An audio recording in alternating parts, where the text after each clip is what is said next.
حارث نواز صاحب نے سر آپ کے وقت کا بے حد شکریہ. کیا کہیں گے جو صورتحال ایک دم سے اشتعال انگیز ہو گئی تھی اسے کشمیر پولیس نے کنٹرول کیا ہے اور اب عوام سے اپیل کی ہے کہ وہ اس قسم کی اشتعال انگیزیوں کا حصہ نہ بنے؟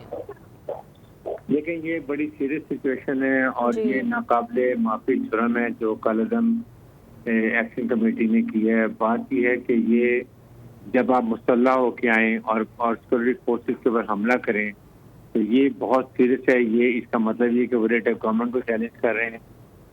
نمبر 2 انہوں نے 4 جو ہے سیکورٹی فورسز کے لوگوں کو شہید کیا ہے, 20 کو زخمی کیا ہے, ایک ہاسپٹل کا محاصرہ کیا ہوا تھا, وہ غلط ہے. یہ تمام خلاف قانون کی تھی اور میں اسٹرانگلی کرتا ہوں کہ اس کے اندر جو بھی ان کے رنگ لیڈرز ہیں جنہوں نے اشتعال دلایا عوام کو گمراہ کر کے, ان کے خلاف 302 کا مقدمہ ہونا چاہیے.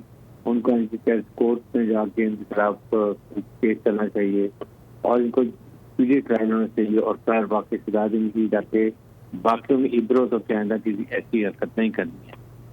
نمبر 2 اس میں یہ جو جس طریقے سے پہلے بھی کے مطالبات تھے جو مان نہیں رہے تھے, جو باتیں شکایتیں ماننی کی تھی, لیکن اگر یہ پرزور تشدد کر کے ڈرا دھمکا کے یا اپنے زبردستی کسی ایک دشمن کے ایجنڈے پہ کام کر رہے ہیں تو کسی حالت میں ایکسیپٹیبل نہیں ہونے چاہیے. اس سے اور لوگوں کو انکریجمنٹ ہوگی, اس سے ان کے ساتھ سخت قانونی کارروائی ہونی چاہیے اور قانون کے مطابق ان کے خلاف کارروائی کر کے ان کو سخت سزا ملنی چاہیے.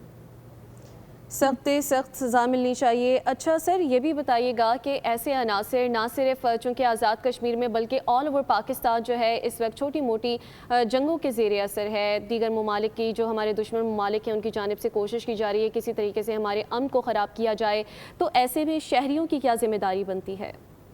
دیکھیں اس میں نمبر 1 بات ہے کہ ایک تو ان کے خلاف جو سخت ایکشن ہوگا تو یہ پورے ملک میں ہر ایک کو ایک لیسن ملے گا کہ آئندہ گورنمنٹ اس کو چیلنج نہیں کرنا. نمبر 2 عوام کو سمجھ آنا چاہیے کہ قانون کو اپنے ہاتھ میں مت لیں. ایسے شرط پسند عناصر جو دشمن کے ہاتھ میں کھیلتے ہیں, ان کے ایجنڈے پہ کام کرتے ہیں, ان کے ساتھ کبھی مت ملیں کیونکہ اب امن پسند شہری ہیں.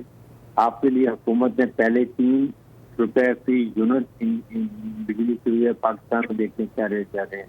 تو جو مطالبات جائز تھے حکومت آزاد کشمیر نے پہلے ہی مانی, لیکن ناجائز مطالبات جس سے آزاد کشمیر کی حکومت کو نقصان ہو, عوام کو نقصان ہو, ان مطالبات کو نہیں مانا جا سکتا. اور اس کے لیے جس طریقے سے مسلح ہو کے آنا اور سیکورٹی فورس کو حملہ کر دینا انوارنٹیڈ ان ایکسیپٹیبل, اس خلاف سخت کارروائی بھی ہونی چاہیے. سبسکرائب کریں اور بیل دبائیں تاکہ کوئی خبر رہ نہ جائے.